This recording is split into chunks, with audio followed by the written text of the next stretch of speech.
So Rolex has said that they're postponing their 2020 releases. Well, there's always Omega.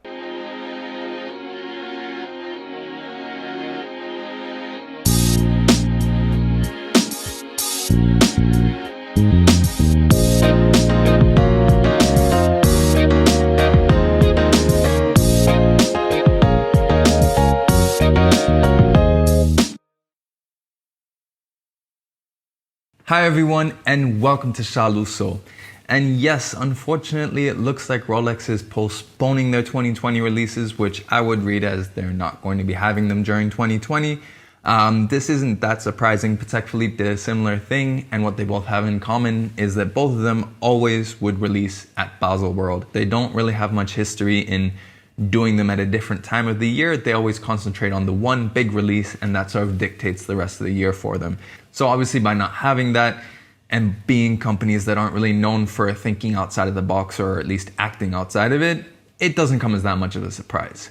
But that doesn't mean that other brands won't be doing new releases. One of those is Omega. Omega is no stranger to releasing models outside of the Baselworld SIHH cycle. Even if you look at last year, after that sort of Baselworld period, they still released a bunch of new Speedmasters for the 50th anniversary. They released that Aquaterra titanium ultra thin watch. So it's not that unprecedented for them to release outside of the normal schedule, and that's why I think they will still have new releases this year. I'd also like to give a shout out to Mr. B. He made a video on Omega predictions for this year, which actually inspired me to make this one. So make sure you check out that as well. But let's get right into it. And of course, as with my Rolex predictions video, I want to start out with what I think is the most logical one and try and use some logic for the rest of the ones as well. So first on the list is, I think they are going to give us a Seamaster 300M GMT. Now, if you look at the history of this current third generation of Seamaster 300M, in 2018, they released the diver version, the standard three-hander, to start off this new generation. 2019, they released the Chrono version that had the Calibre 9900 in it, which is shared with a lot of the Speedmaster of the Moon series. So it makes sense the next logical complication is to add a GMT.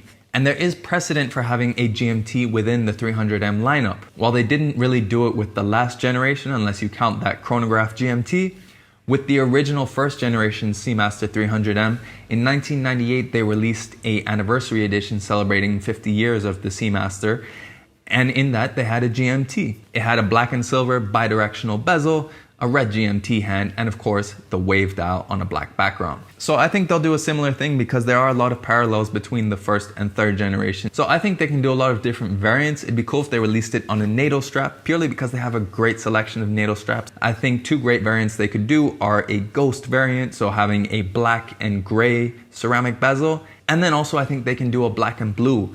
And before you kill me in the comments saying that, oh, black and blue, that's the Batman, that's Rolex's thing. For starters, they've only been doing that since 2013. It's not like the Pepsi, which they've been doing for 50, 60 years. It'll look completely different from the Rolex. And if they do that on a blue dial and they do it on a NATO strap, for example, you can't really compare. They're apples and oranges, two completely different types of watches. And on the inside, I think they'll use an existing Calibre, much like they did when they released the chronograph last year. I think they'll use the 8906 that they currently have in the Planet Ocean GMT. I think it'll probably sit somewhere between the existing three-hander and chronograph variants, both in terms of width and in terms of thickness. So I'm thinking maybe something like a 43 millimeter. That'll be nice if they can do it in 42. And in terms of thickness, it'd probably be about 15 millimeters, since it is a relatively tall movement, like most of the Omega coaxial movements. Moving on to the Planet Ocean. Well, the Planet Ocean, if I'm honest, the only thing I would want to see from a Planet Ocean, the only way I think they can properly improve upon it, is to make it thinner. The current 43.5 millimeter Planet Ocean measures 16.5 millimeters thick in its basic three-hander variant. And while yes, that does have 600 meters of water resistance, at the end of the day, Rolex can do something with over 1,000 meters of water resistance that's thinner. I see no reason why Omega can't work towards that.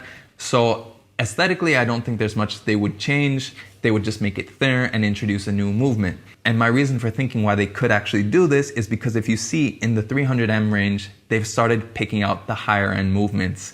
So that tells me if you start seeing that trickle down into the cheaper range, it opens up the opportunities for the more expensive range, the Planet Ocean being their flagship diver. It opens up the opportunity for them to put out a new movement, so they can further differentiate it. Because if you look right now, it's kind of a no-brainer between picking the 300M versus the Planet Ocean. Let's face it, no one's probably going diving, so that water resistance difference isn't that much.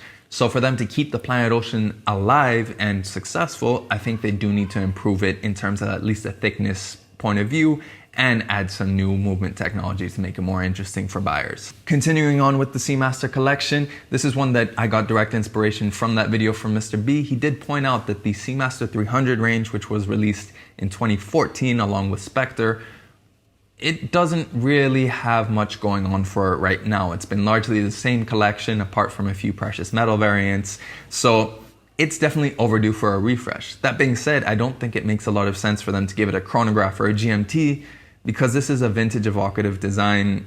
There's no real precedent for it, so I don't think they'd benefit that much from it. Instead, what I think they would benefit from is two things. First off, doing a variant in a different color scheme, an interesting color scheme, but still making it in steel or titanium so it's more accessible.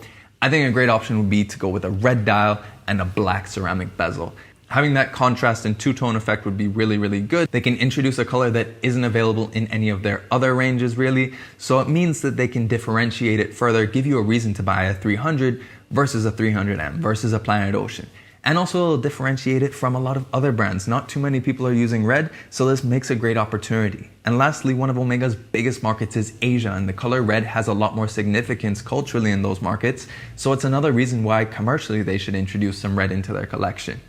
And the other thing I think they can do with this range is to upgrade the movement by making it thinner, and the best way to do that is manual wind. They've already demonstrated that with their Calibre 8511 or the 8928, both of which are manual wind variants of their existing calibers, but it's a way to shave off some thickness. And also, if you think about it, most likely I think people will have this as part of a collection. And if they do, it means chances are they're changing watches every few days. They have to wind their watch anyway. So you're not losing out too much in giving it manual wind.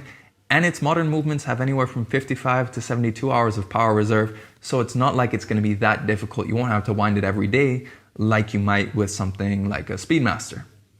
Speaking of the Speedmaster, I have no specific prediction for the Speedmaster because in the time that it's taken for me to get to this point in the video, they probably released a new special edition. Omega has no trouble in releasing new Speedmasters, so I think regardless they'll do something this year, probably commemorating, I don't know, Neil Armstrong's 4th step on the moon. If they do bother releasing another Speedmaster after they've already done the Ed White edition earlier in the year, my guess is maybe they'll find another excuse to put in the 3861 movement so they can highlight that they developed it for the special edition from last year, and I think they probably would want to get a bit more return on that before they launch it as a mass production standard Speedmaster movement.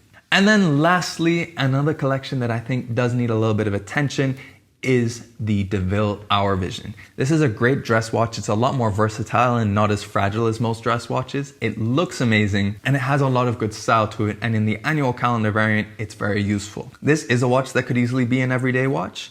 What I think they can do to improve it is, first off, I think again they can use red to differentiate it, to make it be something that isn't available in the rest of the Omega catalog. They can shift that month and day display to the 6 o'clock, much like they did with the 300M, to add a little bit more balance to the dial. And last but not least, they can also make that manual wind. It's not out of the ordinary for dress watches to be manual wind, and also it's important for dress watches to be thin. I made an entire video about what makes a dress watch, and thinness is key, so making that manual wind, again, another move towards thinner watches, and also something that doesn't make an inconvenience, because if this is part of a collection, chances are you'll be winding it anyway. But in any case, those are my predictions for Omega for 2020. Obviously, I think the most likely is the GMT at the beginning of the video, but let me know in the comments below, what do you think of these predictions? Which one would you want to see happen? Which one's your favorite? And which ones do you think I left out? And if you like this video, please do like it and share it. And if you want to see all of the pictures of the watches I've proposed, then make sure you follow me on Instagram at Shaluso. And if you want to keep seeing new watch videos, make sure you subscribe to the channel as well.